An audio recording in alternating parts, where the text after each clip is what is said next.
Yes student, exercise 2.1 का fourth question लेते हैं। Solve the flowing equations for x. ये नीचे आपको इक्वेशंस दे रखी हैं, इनको हमें सोल्व करके एक्स की वैल्यू को बताना है। ठीक है, तो चलिए इसका फर्स्ट पार्ट लेते हैं। फर्स्ट पार्ट में आपको दिया है 7 the power 2x plus 3 is equal to 1। अब इस इक्वेशन को आप कैसे सोल्व करेंगे? देखो यहां मैं इस 1 को 7 की पावर 0 लिख सकता हूं, एक ही बात है। तो 7 की power 2x plus 3 is equal to 1 को लिख देंगे 7 की पावर 0। देखो यहां 7 की पावर 0 ही क्यों लिया? क्योंकि इस साइड बेस सेम है, तो इस साइड भी मेरे को बेस 7 लेके आना है। ठीक है, अब ध्यान से देखो, दोनों साइड से बेस सेम है, इक्वल है, तो इनकी पावर्स क्या होंगी? इक्वल होंगी। आपको 7 से 7 को काटना नहीं है, ये गलत है। ठीक है ना? तो मैं इनकी पावर्स को इक्वल रख दूंगा, जबकि बेस क्या है इनका? सेम है। तो 2x plus 3 is equal to 0। अब इस 3 को इस साइड लेके आएंगे, प्लस का है माइनस का हो जाएगा। तो 2x is equal to 0 minus 3। अब 0 में 3 माइनस करेंगे तो माइनस का 3 आ जाएगा।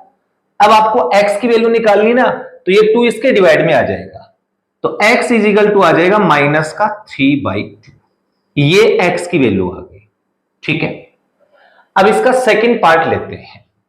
देखो सेकंड पार्ट में आपको क्या दिया है? 2 की power x plus 1 is equal to 4 की पावर x माइनस 3। देखो इस साइड बेस 2 है और इस साइड बेस क्या है? 4। तो 4 का बेस 2 बन सकता है, तो इस 4 को चेंज कर दो। 2 की power x plus 1 is equal to 4 को लिख देंगे 2 की पावर 2 और मल्टीप्लाई में आ जाएगा x माइनस 3। अब दोनों साइड से बेस सेम है, तो पावर्स को इक्वल रख देंगे।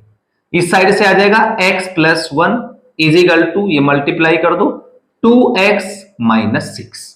अब इस माइनस 6 को इस साइड ले आओ और इस x को इस साइड ले आओ।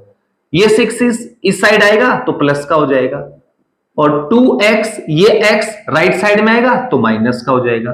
1 प्लस 6 7, 2x में 1x माइनस करेंगे तो x।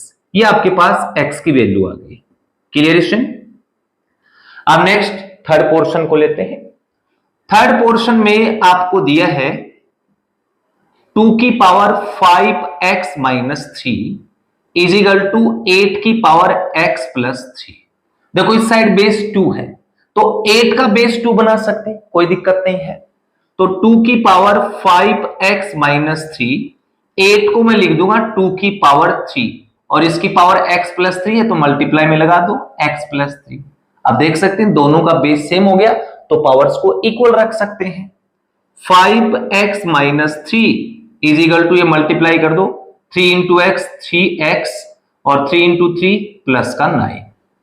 अब इस 3x को इस साइड ले आओ और माइनस 3x को इस साइड ले आओ, तो 5x इस साइड आएगा तो माइनस का 3x हो जाएगा, इज इक्वल टू 9। ये 3 इस साइड आएगा तो प्लस का 3 हो जाएगा। अब 5 में से 3 माइनस करेंगे तो 2x आ जाएगा, इज इक्वल टू 9 प्लस 3 12। अब 2 से 12 कट गया 6 टाइम, तो x की इक्वल आ गया आपका 6। ठीक है स्टूडेंट, ये आपका थर्ड पोर्शन कंप्लीट।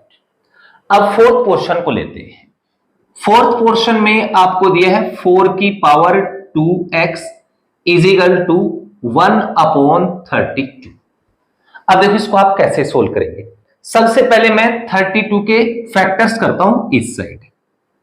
ठीक है, 32 में 2 का डिवाइड कर दो, 16 आ जाएगा, फिर 2 का डिवाइड 8, अगेन 2 का डिवाइड 4, अगेन 2 का डिवाइड 2, अगेन 2 का डिवाइड 1। कितने टाइम आ गया? 1 2 3 4 5। तो 32 को लिख सकता हूं मैं 2 की पावर 5। 4 की power 2x is equal to 1/32 को लिख देंगे 2 की पावर 5।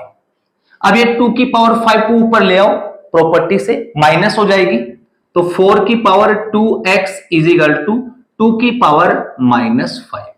ठीक है, अब देखो इस साइड बेस 2 है और इस साइड बेस क्या है? 4 है, तो 4 का बेस चेंज कर सकते हैं। 4 को हम लिख सकते हैं 2 की पावर 2, और इसकी पावर क्या है? 2x, तो मल्टीप्लाई में लिख दो 2x इज इक्वल टू 2 की पावर माइनस 5। आप देख सकते हैं दोनों का बेस सेम है तो पावर्स को इक्वल रख देंगे। 2 टू जा 4x is equal to minus का 5। x फाइंड आउट करना है तो 4 इसके डिवाइड में आ जाएगा, तो x की इक्वल -5/4। ये इसका आंसर आ गया। ठीक है जी। अब इसका लास्ट पोर्शन लेते हैं। देखिए फिफ्थ पोर्शन में आपको दिया है 2 की power 3x - 7 is equal to 256। सबसे पहले 256 के आप फैक्टर करेंगे। देखो फैक्टर कर लो इसका। 256 में 2 का डिवाइड कर दो, 2 1 जा 2, 2 2 जा 4, 2 8 जा 16, फिर 2 का डिवाइड 6 4, अगेन 2 का डिवाइड 32 टाइम, 2 का डिवाइड 16, फिर 2 का डिवाइड 8, फिर 2 का डिवाइड 4, फिर 2 का डिवाइड 2, फिर 2 का डिवाइड 1। तो 1 2 3 4 5 6 7 8। तो 2 की power 3x - 7 is equal to इसके फैक्टर आ गए 2 की पावर 8। दोनों का बेस सेम है तो पावर्स को इक्वल रख दो। 3x - 7 is equal to 8। अब 7 को इस साइड शिफ्ट कर दो, माइनस का है प्लस का हो जाएगा। तो 3x इज इक्वल टू 8 और 7 15। अब 3 से काट दो, 15 कट गया 5 टाइम, तो x की इक्वल आ गया आपका 5। ठीक है ना, ये इसका आंसर आ गया। ओके स्टूडेंट, तो इस आंसर के साथ आपका fourth question complete. Dear student, अगर आपको ये वीडियो अच्छा लगे तो प्लीज चैनल को लाइक एंड सब्सक्राइब जरूर करें। Thank you for watching.